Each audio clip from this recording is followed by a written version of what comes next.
열왕기 맥잡기 6째 시간, 성경 맥잡기로는 79째 시간 진행하도록 하겠습니다. 우리가 이제 열왕기 상하를 이제 공부를 하는데, 열왕기 상하는 뭐 말 그대로 왕들에 대한 그런 기록이에요. 또 열왕기 상하를 공부하면서 특별히 이제 유다의 왕들에 대한 그 기록은 바빌론 포로 생활 이후에 역대기 상하에 또 이렇게 반복이 돼서 이렇게 이제 기록이 되어 있는데, 열왕기 상하에 있는 기록과 역대기 상하에 있는 기록이 이렇게 같이 있는 그런 부분도 있고, 특별히 이제 그 역대기 하에는 이제 왕들의 이야기가 이제 많이 나오면서 열왕기에서 발견되지 않는 특별히 그 유다 왕들의 업적, 그들이 행한 일, 이런 거에 대한 구체적인 내용이 열왕기에 이제 기록이 되어 있습니다. 자, 어떤 분들이 이게 혹시 이스라엘의 삼국지 같은 게 아니냐, 열왕기 상하, 뭐 역대기 상하가 중국의 그 삼국지 가서 보시면 그냥 왕들끼리 막 싸우고 뭐 영토 얻기 위해서 이제 전쟁을 하고 뭐 이제 그런 내용이잖아요. 이제 그렇게 생각을 하고, 과연 지금부터 한 3,000년 전쯤에 이스라엘 땅에서 일어났던 그러한 그 왕들의 이야기가 지금 이 시대에 우리에게 무슨 필요가 있겠느냐, 이제 이렇게 또 생각하시는 그런 분들이 있습니다. 그래서 왕들 이야기를 왜 우리가 하는가 잠깐 좀 설명을 하겠습니다.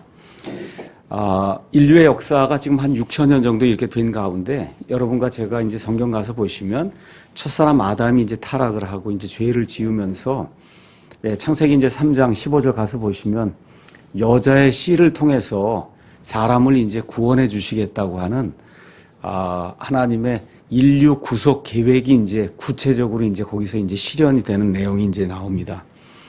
자, 그러면 여자의 씨로 와야 되니까 이제 사람 가운데서 나와야 되잖아요. 그렇죠? 그래서 이제 아담 이후로 시간이 지나서 한 1,000년 지났을 때 노아가 나타나고, 그로부터 한 1,000년 지났을 때 이제 아브라함이 나타나면서 그 여자의 씨가 조금 더 구체적으로 아브라함의 후손으로 이렇게 이제 확정이 되죠. 그 다음에 아브라함의 아들 이삭이 있고, 그 다음에 이제 손자 야곱이 있어서 그 야곱의 이름이 이제 이스라엘로 바뀌게 됩니다. 그래서 이제 아브라함에서 여러분 잘 아시는 것처럼 이스라엘, 야곱으로 또 이제 메시아 씨가 이렇게 조금 좁혀들고, 그 12지파 중에서도 하나님께서 특별히 유다라고 하는 그런 그 아들을 특별하게 이제 선택을 하셨어요. 자, 그래서 이제 유다를 통해서 이제 메시아가 나온다는 그 사실을 이 야곱이 죽으면서 자기의 12아들에게 축복하는 창세기 맨 끝부분에 있는 그 예언의 말씀을 보면 그런 내용이 들어있음을 우리가 이제 확실히 알 수가 있습니다.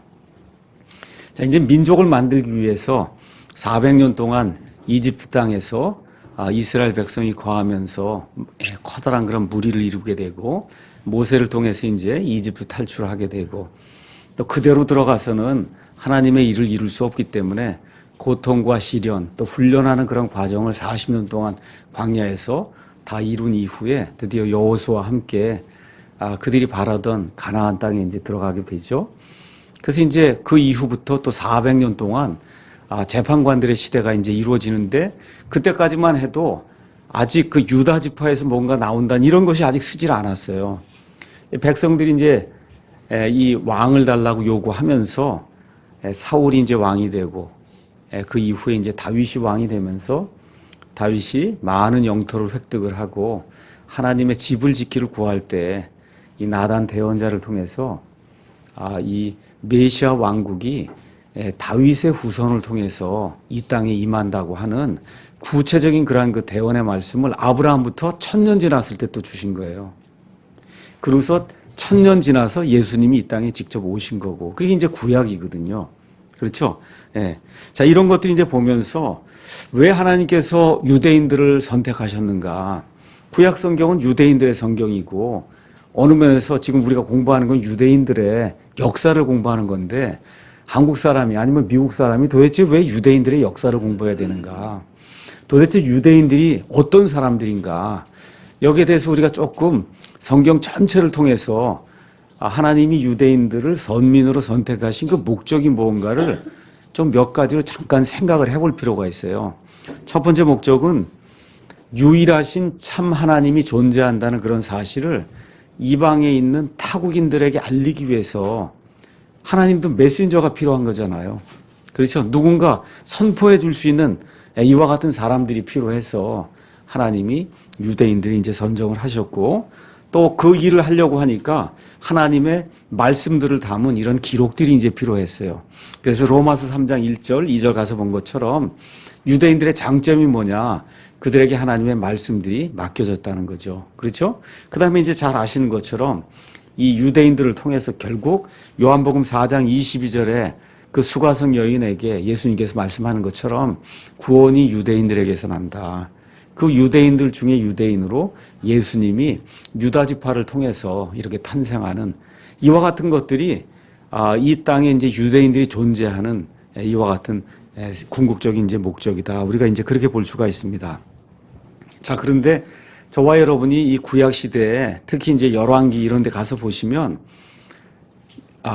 뭐 구약 시대 열왕기뿐만 아니라 이집트 탈출 이후부터 계속해서 진행되어 오는 그런 일을 가서 보시면 거의 다 뭐 예를 들어 한 1000년쯤 된다.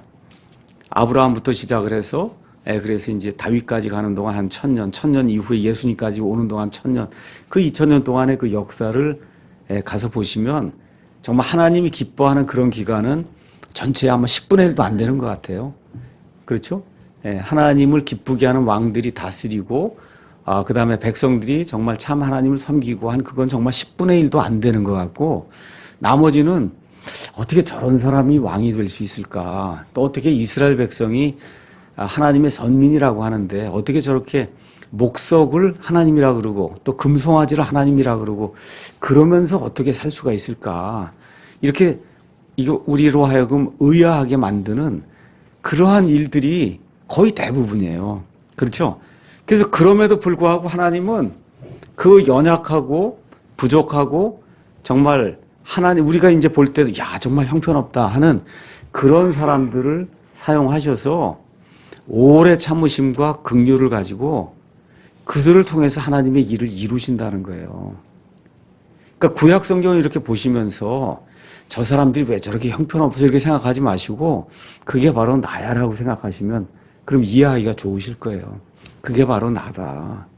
그 사람들이 행하는 그런 행태가 사실은 하나님 편에서 보면 그게 내 모습이라는 거죠. 그럼에도 불구하고 하나님이 이루고자 하는 그 계획이 있잖아요. 그걸 하나님이 열심을 가지고 꾸준히 그렇게 배반하고 타락하고 하나님을 떠나는 그런 사람들 데리고 그 안에서도 그 경건한 씨를 계속해서 하나님 이렇게 세우시면서 하나님이 가고자 하는 그 목표를 이들을 데리고 나가는 거. 그렇죠? 그거를 우리가 이 열왕기 상하를 통해서 좀 보시면 좋을 것 같아요. 자, 그래서 왕정시대 처음에 사울이 40년, 다윗이 40년, 솔로몬이 이제 40년, 하나의 왕국이었는데 여러분 잘 아시는 것처럼 르호보암 이후에 왕국이 북왕국 이스라엘, 그 다음에 남왕국 유다 이제 둘로 나뉘게 됩니다. 그래서 북왕국 이스라엘은 여로보암이 이제 초대 왕이고 맨 마지막 왕이 호세아예요. 그때까지 얼마 동안 존속했냐? 한 250년 존속했어요. 250년 동안 약 20명의 왕이 있었습니다. 북왕국 이스라엘에. 근데 그 20명 중에 하나님 보시기에 선하다고 하는 왕은 한 명도 없어요. 한 명도. 그 다음에 유다 왕국 같으면은 이제 르호보암부터 시작해서 맨 마지막에 시드기야까지 한 350년, 한 100년 정도 이제 더 진행이 됐습니다. 왕이 몇 명 있었냐? 19명이 있었는데 그래도 하나님 보시기에 선하다고 하는 그런 왕이 8명이 있었어요. 8명. 그러니까 총 남왕국, 북왕국 다 합쳐서 총 39명이 있었는데 그래도 하나님 보시기에 웬만하다 하는 사람이 8명이에요. 제가 계산기로 두들겨 봤더니 딱 20%예요. 20%. 만일 여기에다가 사울을 더하고 다윗을 더하고 솔로몬을 더해도 뭐 사울이나 솔로몬 별로잖아요. 그렇죠? 거기다 다윗 하나 더하고 이러고 보면 이러나 저러나 20%예요. 좀 좋다. 그래도 하나님이 이렇게 보시기에 괜찮다. 괜찮다고 하는데도 가서 보시면 다윗에 비하면 형편없어요. 그럼에도 뭐 하나님께서 그냥 이 정도면 괜찮다 하는 사람이 20% 이래요. 제 나이가 이제 만 57세입니다. 그래도 인생에 뭐 특별한 일이 없이 이렇게 인생을 이제 평균 나이를 이제 산다고 생각을 하면 3분의 2 정도를 살았어요. 그렇죠? 예. 이런 가운데 그래도 저도 이제 학교에 옆에 있는 사람들이 다 박사라고 하는 사람들이 거하는 이런 학교에서 지금 한 25년 지금 이렇게 이제 지내고 있어요. 제가 느끼는 게 뭐냐. 어떻게 이런 사람이 이렇게 뭐라 그럴까. 보통 밖에서 보면 교수 뭐 이렇게 하고 그러면은 이렇게 좀 높게 보고 하는 그런 게 있는데 똑같아요. 아무것도 차이가 없어요. 어떻게 이런 사람이 교수를 할 수 있을까 하는 그런 정도의 인격을 가진 사람이 너무 많은 거예요. 너무 많아요. 그러니까 제가 퀘스천 마크가 들어서 그래서 옆에 있는 저보다 몇 살 많으신 그 선배 교수님에게도 한번 물어봤고 제가 여기 학교에 올 때 저를 이끌어 주셨던 제 은사가 있어요. 저보다 15살이 많으신 분인데 그분은 이제 어제도 만나고 그래서 이제 은퇴하셨죠. 그래서 그분 같이 여기 학교에 있는 동안에도 좀 물어봤어요. 어떻게 사람이 이럴 수가 있냐. 어떤 일을 이렇게 봤을 때 이게 옳다 그르다를 했을 때 옳은 걸 옳다 그런 사람이 10명 중에 하나가 쉽질 않은 거예요. 10명 중에 하나가. 그 왜 그러냐 하고 물어봤더니 그분 대답이 그게 인간이라고 그러더라고요. 그게 인간이다. 본인도 저보다 15살을 많이 먹으셨으니까 인생을 지금 올해 72세시니까 많이 살았잖아요. 뭐 저보다 더 공부도 많이 하고 유학도 그 나이에 미국에 유학을 가 그랬으면 얼마나 뭐 집안도 좋고 하여튼 이런 상황인데 지금까지 인생을 쭉 살아보니까 참 사람이 좋은 사람이 10명 중에 하나 찾기가 대단히 힘들다. 그게 자기가 내린 결론이라는 거예요. 근데 저도 이렇게 인생을 이렇게 살면서 이렇게 보니까 정말 좋은 사람을 찾기가 정말 10% 20%를 찾기가 대단히 좀 어렵구나. 그러니까 우리가 지금 열왕기를 이렇게 보면서 이게 인간이라고 하는 걸 저와 여러분이 좀 보시면 좋을 것 같아요. 이게 인간이다. 오늘도 이제 아비야와 그 다음에 아사에 대해서 이제 볼 거예요. 보시면서 이게 인간이고 또 어느 면에서는 이게 하나님 앞에서 내 모습이다. 제가 얼마 전에 어떤 분이 목회를 하신다고 그래서 저한테 이제 연락이 왔습니다.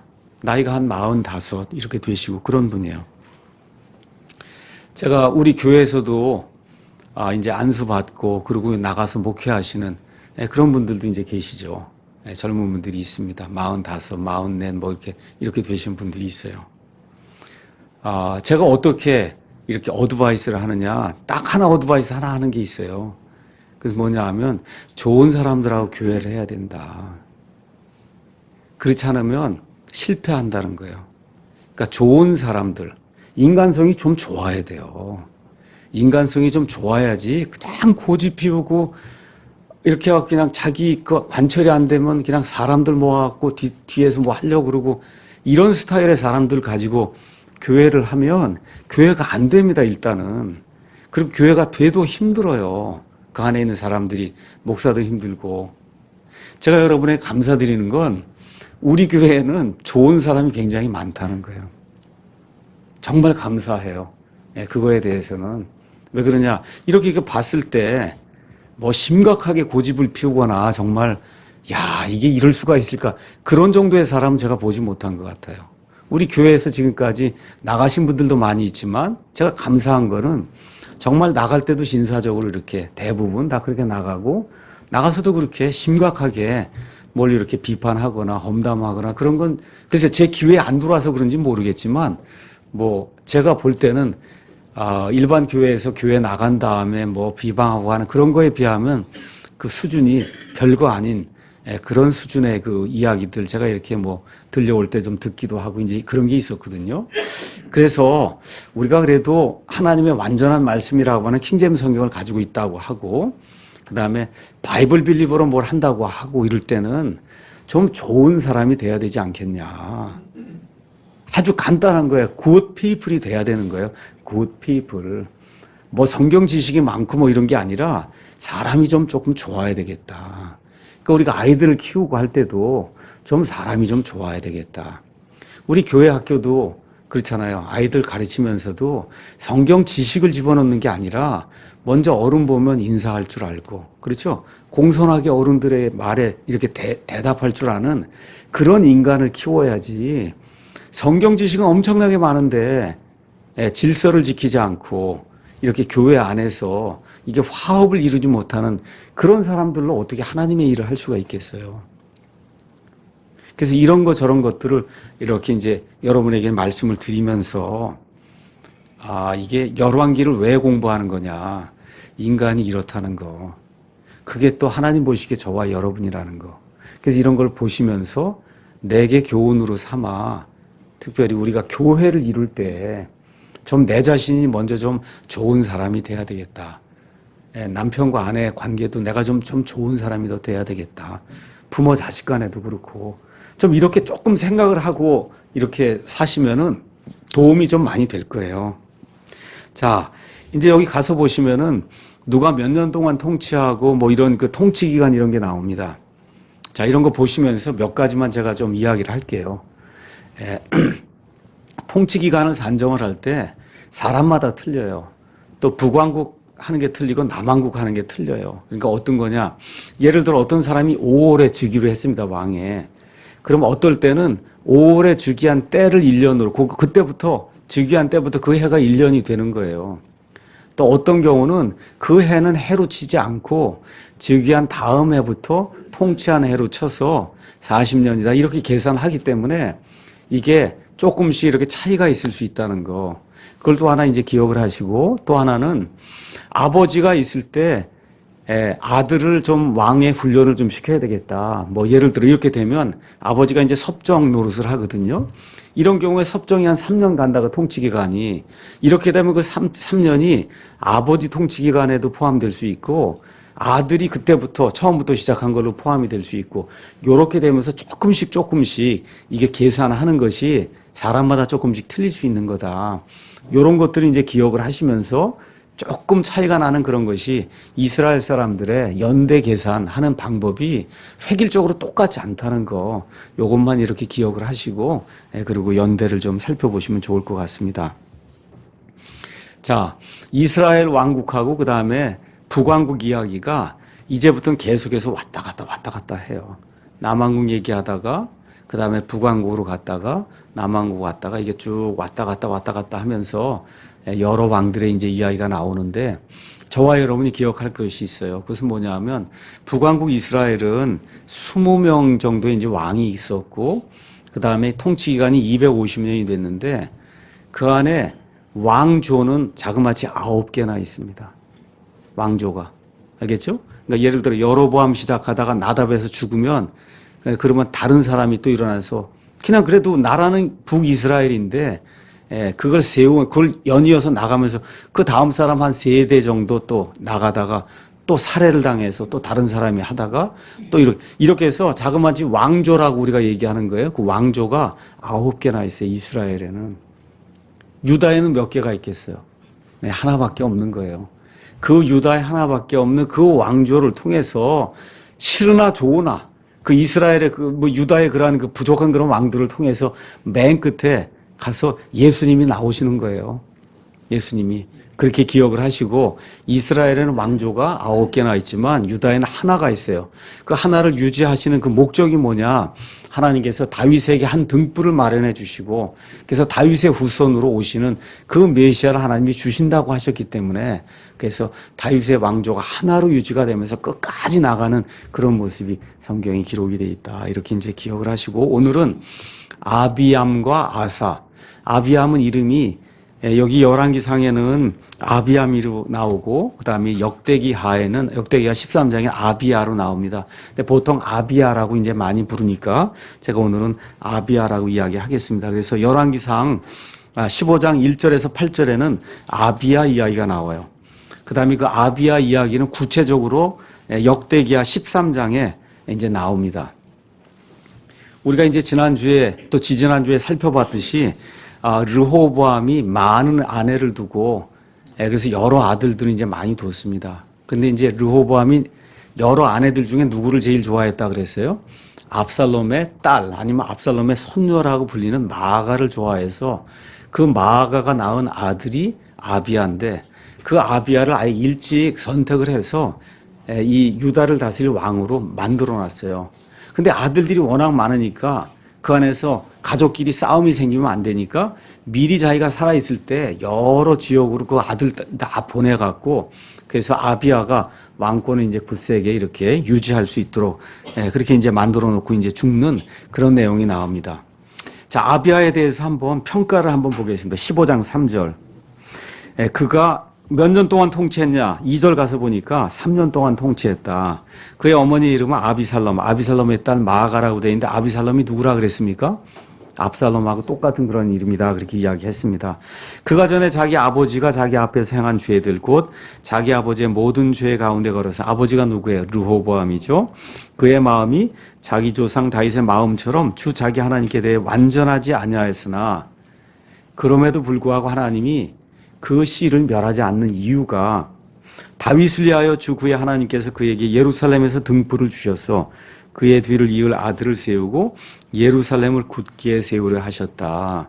그 이유가 뭐예요? 그 다음에 가서 보니까 다윗이 해족속 우리아의 일 외에는 평생토록 주의 눈에 올바른 것을 행했기 때문에 그래서 다윗에게 한 등불을 남겨주시기 위해서 아비야가 선한 사람은 아니라는 거예요. 그의 아버지 르호보암처럼 나쁜 사람이라는 거예요. 그럼에도 불구하고 씨를 하나님이 유지해 주셨다. 이제 그런 내용이 나오고 6절에 북왕국에는 누가 있었냐면 여로보암이 아직 살고 있었거든요.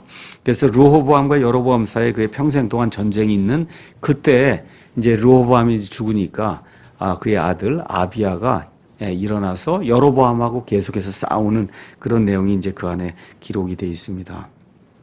자, 한번 우리 역대기하 13장을 한번 가보겠습니다. 역대기하 13장 3절 아비야가 이제 왕이 됐단 말이에요. 왕이 돼서 누구하고 이제 전쟁을 벌이느냐 하면 위에 있는 여로보암하고 이제 전쟁을 벌이는 내용이 그 안에 이제 기록이 되어 있습니다. 3절 거기 가서 보니까 아비야는 군대가 40만 명이라고 이렇게 기록이 되어 있고 여로보암은 80만 명이라고 그렇게 기록이 되어 있어요. 그렇죠? 이제 드디어 아비야가 왕이 돼서 여로보암하고 이제 한판 전쟁을 벌이러 나가는 내용이 그 다음에 이제 나와 있습니다. 자, 먼저 5절 가서 보시면은 아비야가 이제 여로보암에게 이야기하는 거예요. 주 이스라엘의 하나님께서 소금 언약으로 이스라엘의 왕권을 영원토록 다윗에게 즉 그와 그의 아들들에게 주신 줄을 너희가 마땅히 알아야 하지 아니하겠냐. 그러니까 뭐예요? 너희는 반역한 사람들이다. 이 북왕국 이 10지파는 이건 반역한 족속들이지 원래 하나님은 오직 다윗의 이 씨, 그 다음에 다윗의 지파, 이 유다 지파 이걸 통해서 메시아 왕국을 주시겠다고 하나님이 그러지 않았냐. 그 이야기를 하면서 그 다음에 6절, 7절 나가면서 여로보암이 반역을 해서 결국 북쪽의 이 10지파가 이 하나님의 뜻을 거역을 하고 그리고 해서는 안 될 그런 짓을 행하면서 북왕국 이스라엘을 이제 세운 거다. 이제 그런 이야기를 하면서 여로보암의 악행을 지적하는 내용이 8절 그 이후에 이제 나오게 되죠. 가서 보니까 너희는 금송아지들 섬기고 이거 하나님이라고 섬기지 않냐.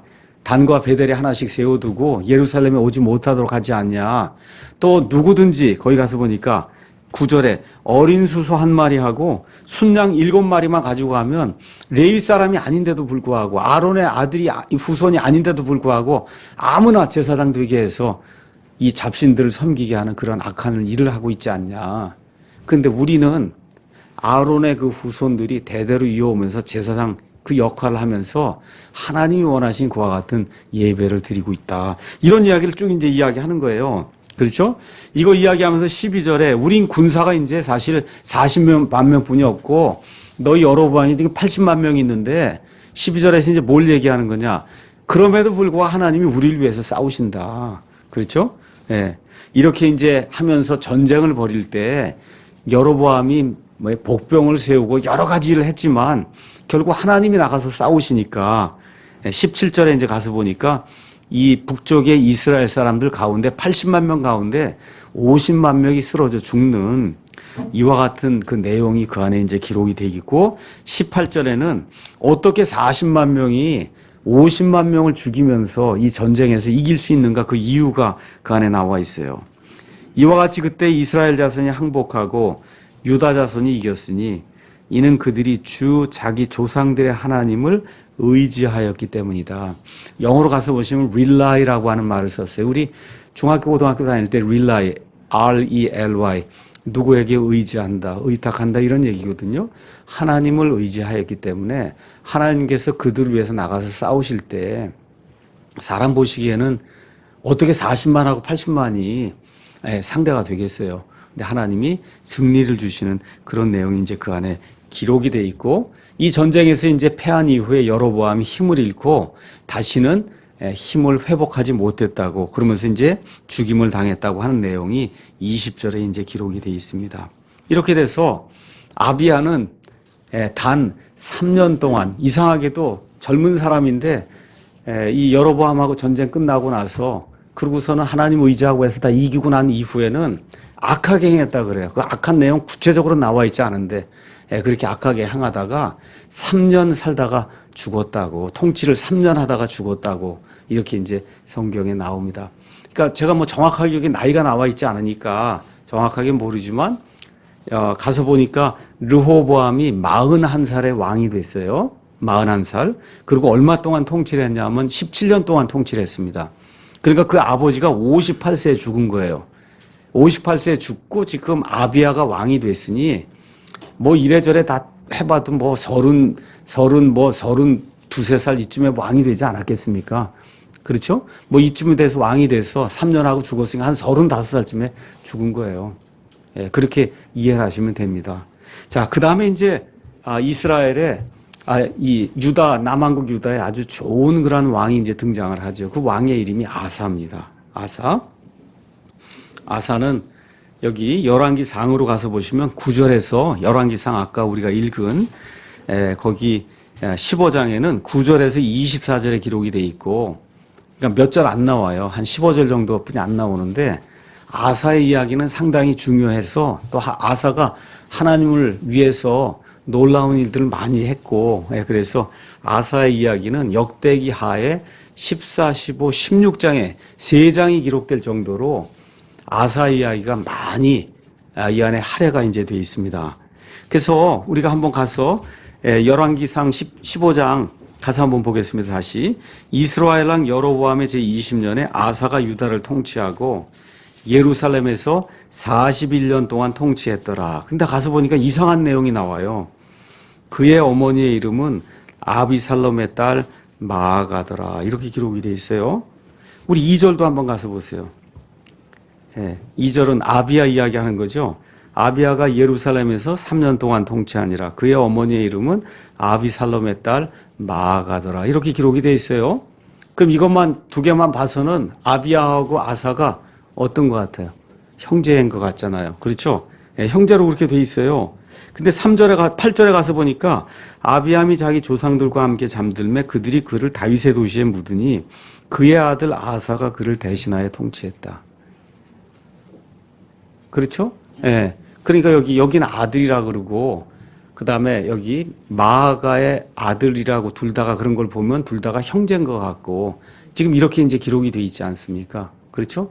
그래서 이런 문제들이 이제 성경에 이게 난제거든요. 이런 것들이 이제 어떻게 푸느냐, 여기에 대해서 잠깐만 이제 설명을 하도록 하겠습니다. 먼저 아사는 41년 동안 통치를 했는데 말씀드린 대로 좋은 그런 왕이에요. 그래서 대부분의 통치 기간에 하나님을 기쁘게 했어요. 그래서 거기 가서 보면 아사의 마음이 평생토록 하나님께 대해 완전했다. 이거 찾아보기 힘든 그런 기록이거든요. 41년 동안. 근데 구체적으로 좀 살펴보면 41년 가운데 한 36년은 아주 좋았고요. 후반부 5년은 좀 좋지 않았습니다. 그럼에도 불구하고 하나님이 그는 평생토록 하나님께 대해 완전한 사람이다. 이제 그렇게 이제 이야기를 합니다. 자, 조금 아까 말씀드린 대로 아비야하고 아사, 이거 보니까 형제지간인 것 같은데, 근데 또 아들이라고 얘기를 하고, 부자지간인 것 같기도 하고, 이제 이런 이제 문제가 나옵니다. 그러니까 이게 문제를 또 이제 해결하기 위해서 여러 가지 이제 솔루션을 사람들이 이제 이야기하죠. 이제 그건 뭐냐 하면, 여기 아비살롬의 딸 마아가라고 할 때 이스라엘 사람들에게 할머니라고 하는 그런 말이 없었기 때문에 그래서 그냥 아비살롬의 딸 마아가가 아비암에게는 어머니가 되고 아사에게는 할머니가 되는 그런 것이 아니냐 이렇게 이제 주장하는 그런 사람도 있고 또 하나는 아주 나쁜 거예요. 그거는 뭐냐 하면 이 아비야가 자기 어머니하고 근친 결혼을 해서 그래서 아들을 낳았다는 거예요. 근데 그럴 가능성이 앞뒤 이런 게 가서 보니까 많지 않죠. 왜냐하면 지금 뭐 한 30살 정도에 뭐 이게 왕이 됐다 이렇게 생각을 해봐요. 그렇죠? 그럼 어머니가 지금 50 몇 세 이렇게 50 몇 세가 지금 된 거 아닙니까? 마아가라고 하는 그 어머니가. 그렇죠? 이런 상태에서 아들을 낳는데 예를 들어 아들을 낳았다고 생각을 해봐요. 근데 몇 년 통치했다 그랬어요? 3년 통치하고 나서 아사가 왕이 되면 그럼 지금 3살, 4살에 지금 왕이 돼서 하나님 앞에 뭐 평생도록 완전 이게 말이 안 되잖아요. 왜냐하면 아사가 왕이 되자마자 이스라엘 전체를 개혁하는 그런 일을 하는데 4살짜리 그러니까 무슨 뭐 이스라엘 개혁 이거 안 되잖아요. 그렇죠? 그러니까 여러 가지 그런 정황으로 봐서 그건 아니다. 또 더구나 우리가 이제 마태복음 가서 한번 보겠습니다. 마태복음 1장 가서 보시면 아브라함의 자손이요 다윗의 자손이신 예수 그리스도의 세대에 대한 책이다. 이렇게 지금 나오면서 이제 아브라함부터 시작해서 누가 누굴 낳고 쭉 나오는 가운데 가서 보시면 7절에 솔로몬은 르호보암을 낳고 르호보암은 아비야를 낳고 아비야는 아사를 낳고 이렇게 낳고가 나오는데 여러분 아시는 것처럼 이건 다 남자가 남자를 낳는 거로 돼 있어요. 이게 실제 낳은 건 아닙니다. 나중에 이제 제가 설명하겠지만 이 비겟이라고 하는 그런 단어는 실제 낳았다는 뜻이 아니라 특별한 관계를 맺었다는 뜻이에요. 그러니까 어떻게 아브라함이 이삭을 어떻게 낳을 수가 있어요? 그렇잖아요. 근데 성경은 그거를 낳았다고 표현하는 거예요. 이게. 그러니까 일단 그렇게 이해를 하시고 그래서 여기 가서 쭉 가서 보시면 17절에 그러므로 아브라함부터 다윗까지의 모든 세대가 14세대예요. 그러니까 아브라함부터 다윗까지 세면 그 안에 14명이 들어있습니다. 이름이. 여러분 한번 가서 나중에 한번 세어보세요. 14이 들어있고 그 다음에 다윗부터 바빌론으로 끌려갈 때까지가 11절 가서 보면 여고니아까지 거기까지가 14세대라고 돼 있는데 여러분이 집에 가서 한번 거길 세어보면 15으로 나옵니다. 15. 그 다음에 바빌론으로 끌려갈 때 여고니아부터 시작해서 예수님까지 세면 14이에요. 그러니까 지금 여기 족보가 14, 거기서 보면 14이라고 돼 있는데 실제 가서 세보면 여기 14, 그 다음은 15, 그 다음에는 14수로 돼 있어요. 그러면 아비야하고 아사가 한 세대면 그러면 딱 14이 되는 거거든요. 여러분 이해하시겠죠? 예. 그래서 조금 성경을 공부하려면 수학도 조금 잘 해야 돼요. 이게. 자, 하여튼 제가 이렇게 말씀을 드리고 어쨌든 성경적인 솔루션은 아비야와 그 다음에 아사가 형제지간으로 보는 것이 그게 성경적인 해결책이다. 제가 아마 내일이나 아마 언제쯤 해서 다시 그 글을 이제 올리도록 할 겁니다. 어쨌든 그렇게 이해를 하셔야 되지. 지금 3년 통치하고 나서 4살짜리는 뭐 이런 사람이 지금 왕이 돼갖고 개혁을 일으키고 그 있을 수 없는 일이고 더더구나 예수님의 그 족보에 근친 상간에 어떤 걸 통해서 뭐가 나오는 그런 악이 들어갈 수는 없다고 보는 것이 그게 정상적인 그런 해석이다. 이렇게 이제 보시면 되겠습니다. 자, 그래서 이제 아사가 자그마치 이제 41년 동안 통치를 합니다. 41년. 그래서 아사의 통치는 크게 3등분할 수가 있어요. 3등분.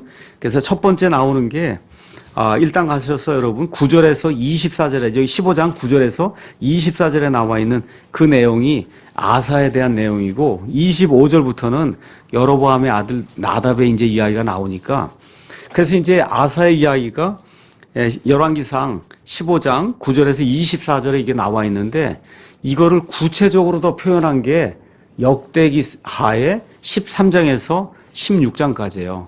그래서 14, 15, 16장을 우리가 한번 보도록 하겠습니다. 자, 넘어가시겠습니다. 역대기하 14장 1절 가서 보니까 이처럼 아비야가 자기 조상들과 함께 잠드니 그들이 그를 다윗의 도시에 묻으니라.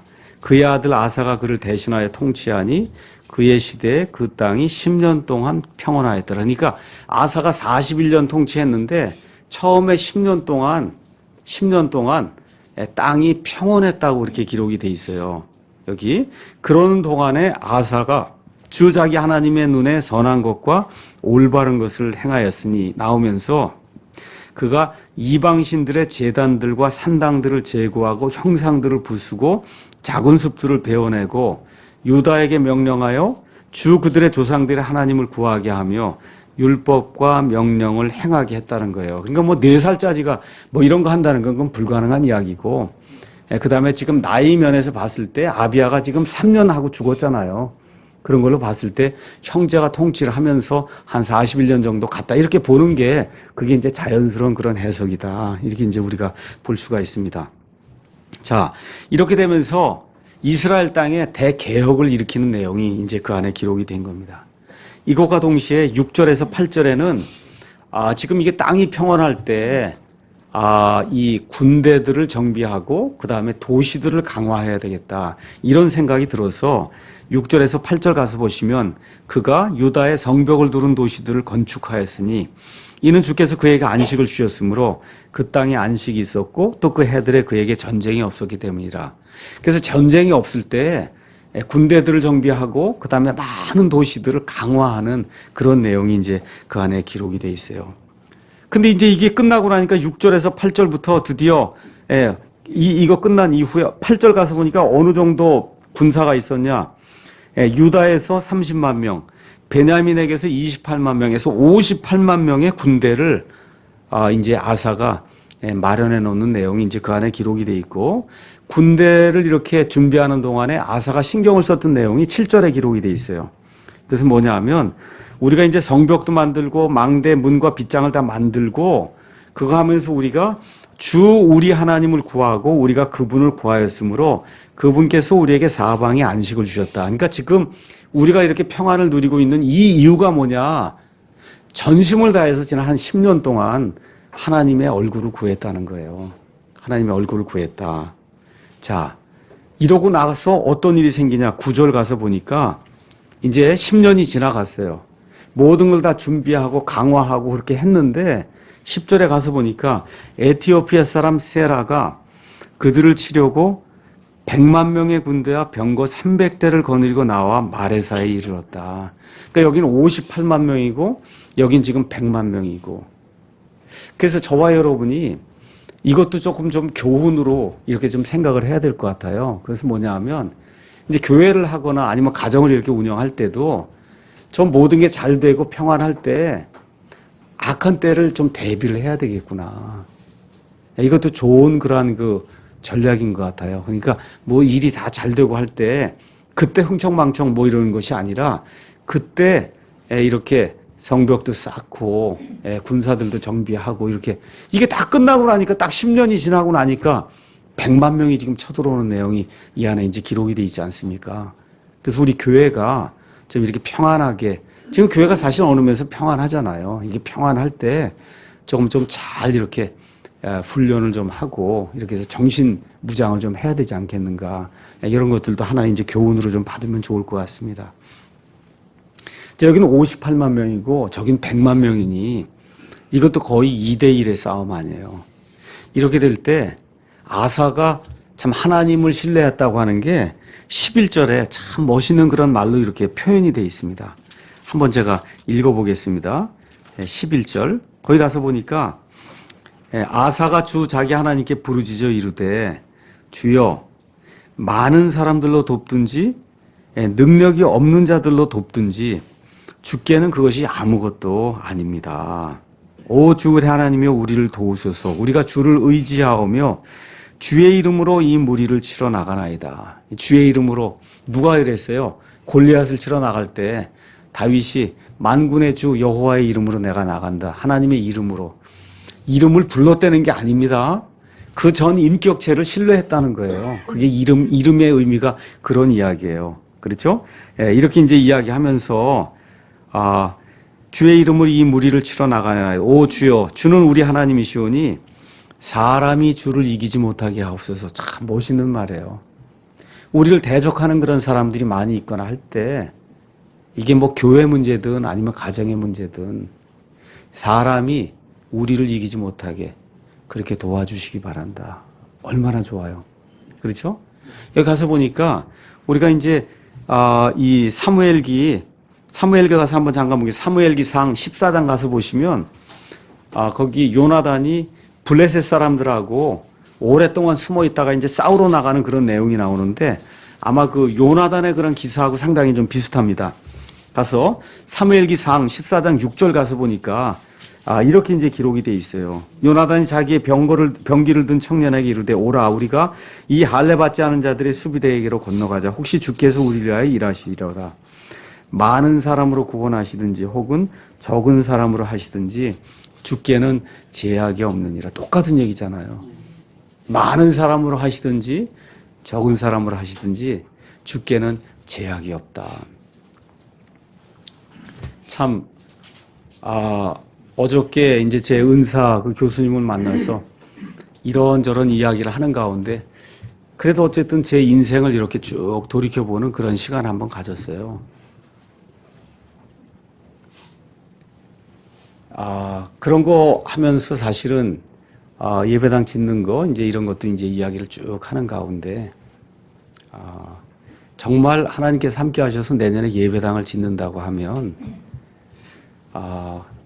우리의 머릿속에 저와 제 아내의 머릿속에 이렇게 들어있던 이거를 구체적으로 데몬스트레이션 하는 게 되는 거예요.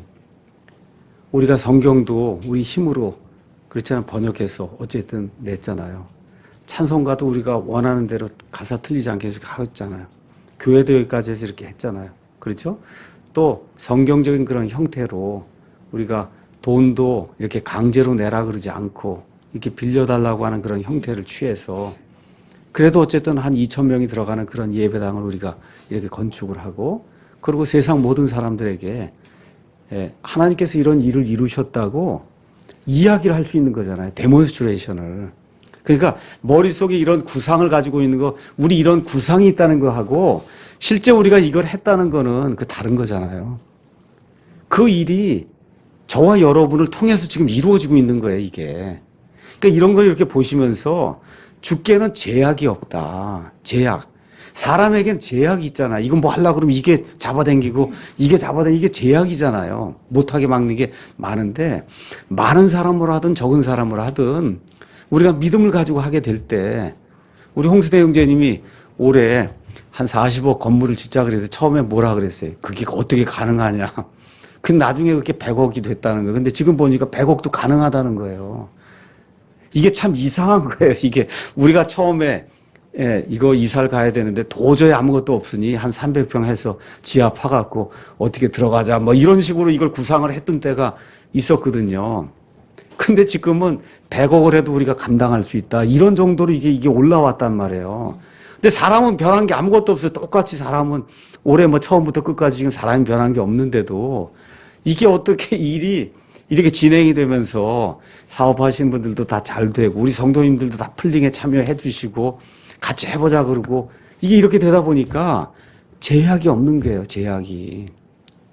그래서 이런 것들을 우리가 가만히 보면서 야 정말 이렇게 어떤 뜻을 가지고 올바로 이렇게 하려고 하고 좋은 사람들이 이렇게 모여서 이게 하고자 할 때 이게 우리가 계획을 짜고 이렇게 나갈 때 하나님이 함께 하셔서 정말 우리가 한 1년쯤 있다가 정말 2,000명 정도가 들어가서 마음껏 하나님께 예배드릴 수 있고 모든 사람들이 이렇게 데몬스트레이션 할 수 있는 그런 예배당이 정말 세워지고 하면 정말 많은 사람으로 하든 적은 사람으로 하든 하나님께는 제약이 없다는 거를 우리가 사람들에게 보여주는 거예요.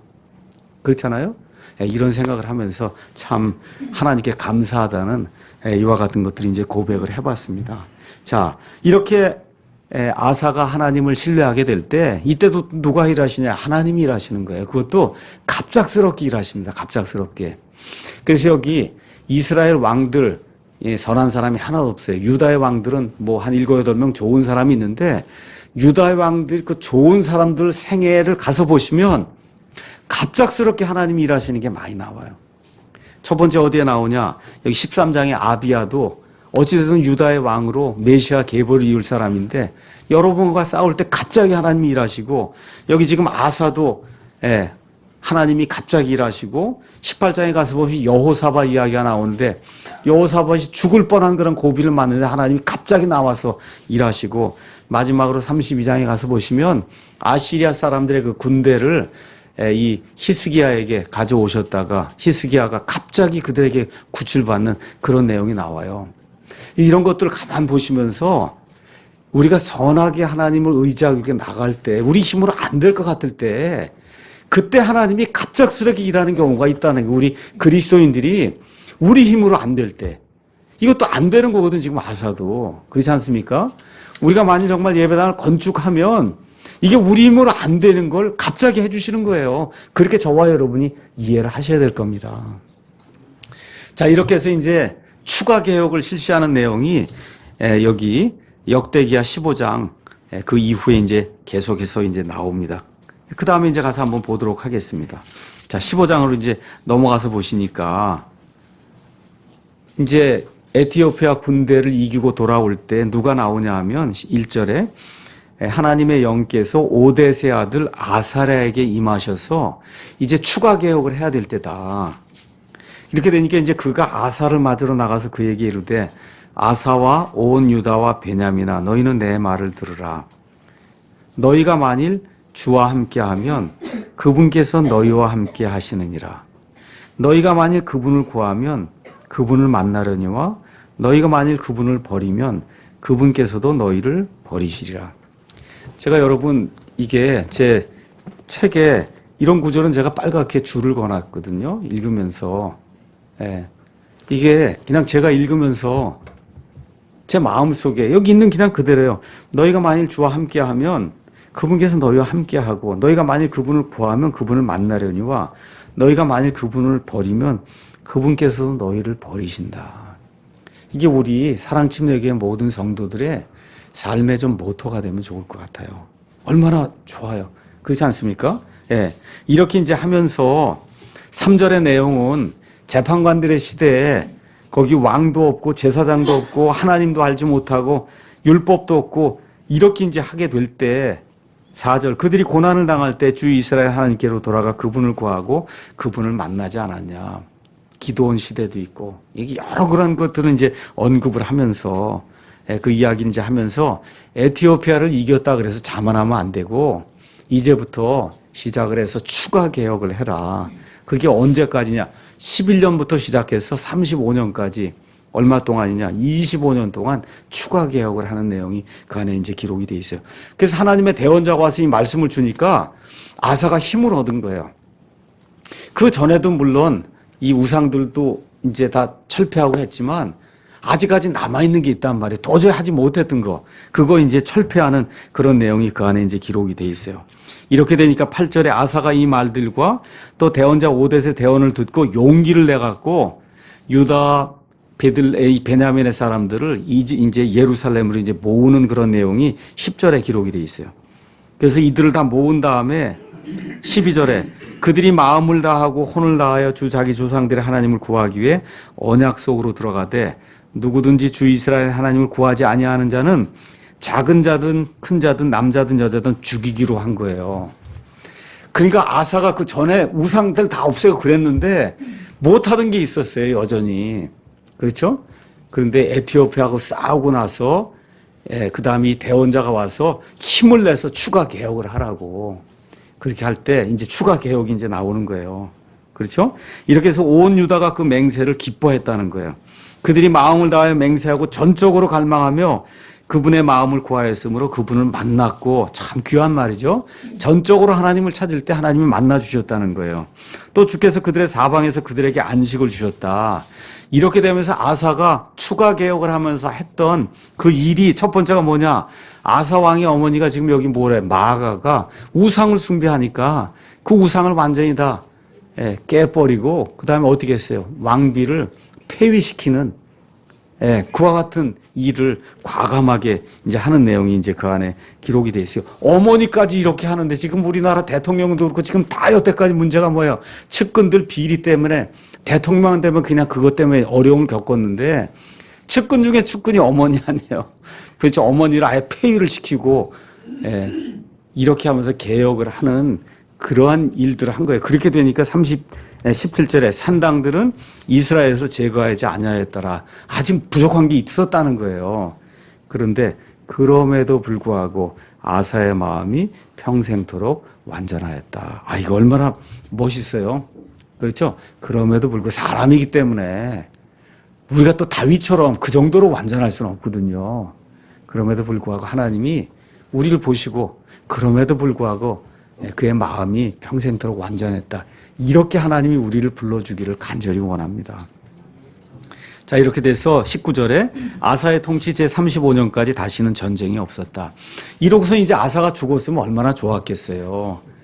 그렇죠? 뭐 한 25살 이렇게 돼갖고 통치하고 그리고 지금 얼마까지 35년까지 해서 한 60세쯤 된 거잖아요. 예를 들어. 아, 그리고 죽었으면 얼마나 좋았겠습니까? 근데 이제 후반부가 조금 좋지 않은 게 이제 그 안에 이제 기록이 돼 있어요. 후반부는 36년에서부터 41년까지 통치.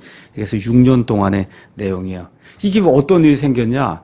저 북왕국에 바하사라고 하는 왕이 이제 들어선 거예요. 여로보암을 다 멸절하고 바하사가 들어서는 이 사람이 강력하게 해서 밑으로 이제 치고 들어오려고 라마라는 그런 도시를 막 건축하고 이렇게 해서 막 제목을 갖다 쌓아놓고 그러니까 아사가 나이가 들고 그러니까 겁이 난 거야. 덜커덩. 그렇게 되니까 어떻게 해요? 자기 집과 뭐 주의 집에 있던 모든 보물들 이런 걸 다 빼갖고는 이스라엘 저 북쪽에 시리아가 있잖아요. 그렇죠? 그 시리아 왕한테 베나다에게 이걸 가져다 바치면서 좀 제발 와서 이스라엘 좀 쳐주십시오. 그러면 이스라엘 치러 오면 어떻게 해요? 바하사가 이 남쪽 왕국은 침범을 못하니까 철수할 수밖에 없잖아요. 위에서 지금 북쪽에서 시리아가 쳐들어오니까. 그러니까 시리아 왕이 그러겠다 이렇게 하고는 그리고 돈을 받고 그리고 쳐들어 내려오니까 바하사가 어쩔 수 없잖아요. 위에서 쳐들어오니 지금 밑에 전쟁을 일으킬 수 없으니까 다시 돌아가게 되고 돌아가다 보니까 바하사가 가져왔던 그런 제목이라든지 돌이 뭐 이거 도시 쌓으려고 했던 모든 것들이 아사의 것이 돼서 그래서 전쟁이 끝나는 그런 내용이 이제 그 안에 기록이 되어 있습니다. 그래서 아사는 이거를 자기 딴엔 잘했다고 생각을 했는데 7절에서 8절 가서 보니까 선견자 하나니가 유다 왕 아사에게 와서 이렇게 이야기를 하는 거예요. 왜 왕이 시리아 왕을 의지하고 하나님을 의지하지 아니하냐. 왕이 옛날에 에티오피아 사람 100만 명하고 싸우던 거 기억하지 아니하냐. 그때 왕의 힘으로 이겼냐. 그렇죠? 그거를 이제 이야기하면서 이번에 왕이 큰 실수를 했다. 이거를 지적을 해주게 될 때 거기 가서 보니까 10절에 그때 아사가 그 선견자에게 노하여 그를 감옥집에 가두었다. 그게 이렇게 퍼펙트한 사람이 없는 거예요. 근데 더더구나 이제 나이가 들고 이러다 보니까 여러 가지 것들이 이제 생각이 더 많았겠죠. 그래서 하나님께서 보내신 이 대언자의 그 말에 순종하지 않고 회개하지 아니할 때 악한 일이 이제 아사에게 생기는 그런 내용이 그 안에 이제 기록이 되어 있습니다. 9절, 10절도 9절 대단히 중요한 거예요. 주의 눈은 온 땅을 두루 이리저리 달리며 완전한 마음으로 그분을 향하는 자들을 위하여 그분의 강하심을 보이시나니 이 일로 왕이 어리석게 행하였은즉 이제부터는 왕에게 전쟁이 있으리이다. 제가 이것도 빨간 줄로 쳤어요. 그 밑에 것도 빨간 줄로 쳤어요. 그때 아사가 그 선견자에게 노하여 그를 감옥집에 가두었다. 그렇게 안 하려고 제가 쳤습니다. 네, 이렇게 쳐놓은 거예요. 이렇게 하면 안 되겠구나. 그렇죠? 이렇게 하고는 그때 아사가 백성 중에 몇 사람을 학대했다는, 압제했다는 그와 같은 내용이 또 이 안에 이제 기록이 돼 있어요. 이렇게 되면서 아사가 이제 병들어 죽는 내용이 11절에 있고, 이러면서 12절에 하나님이 이 대언자를 통해서 하나님의 말씀을 줄 때 그가 순종하지 아니하게 되니까 하나님이 마지막으로 그에게 병을 가져다 주세요. 39년에. 그러니까 39년부터 이제 병이 생겨서 41년에 죽는 거예요. 그 끝이 좋지 않은 거예요. 근데 그때도 또 아사가 마음을 강팍하게 하고 아사의 통치제 39년의 12절 그의 발에 병이 생겨 마침내 그의 병이 심히 중하게 되었으나 병이 있을 때 그가 죽게 구하지 아니하고 의사들에게 구하였더라. 제 아버지가 살아계실 때 이야기를 엄청 많이 했습니다. 저한테. 아사가 죽을 때 의원들을 구하고 하나님을 구하지 않았다. 예. 그 이야기를 제가 지금도 기억을 하고 있는데, 뭐 꼭 아플 때뿐만 아니라 어려움 당할 때 우리가 이런 것들을 좀 기억을 하고, 정말 하나님께 내 자신을 내어놓아야 될 때 이거를 잘 판단하는 그런 삶이 돼야 되지 않겠는가. 그렇지만 어쨌든 성경은 전체적으로 아사는 훌륭한 왕이다. 그렇게 이제 이야기하는 거예요. 그래서 이런 것들을 이렇게 잘 보시면서 이게 훌륭한 왕은 어떤 걸로 표현이 되느냐? 14절 한번 가서 볼게요. 그들이 그가 다윗의 도시에 자기를 위하여 만든 그의 돌무덤에 그를 묻고 또 약제사의 기술로 예비한 향수와 여러 가지 향료를 가득히 채운 침상에 그를 두고 또 그를 위하여 심히 크게 향을 살랐다. 그러니까 많이, 그게 뭐예요? 많이 애곡했다는 거예요. 와, 좋은 왕이었기 때문에. 그렇죠? 나중에 가서 보시면 어떤 왕이 나오는데요. 무덤에도 들어가지 못하고 향도 하나도 안 피우는 그런 왕도 있어요. 그러니까 사람들에게도 대접을, 죽어서도 대접 못 받는 그런 왕들도 있다. 그래서 저와 여러분이 하나님 앞에서 뿐만 아니라 사람들에게도 좋은 사람으로 이렇게 기억이 돼서 후대들에게도 좋은 영향을 미치는 좋은 그리스도인이 되기를 예수님의 이름으로 축원합니다.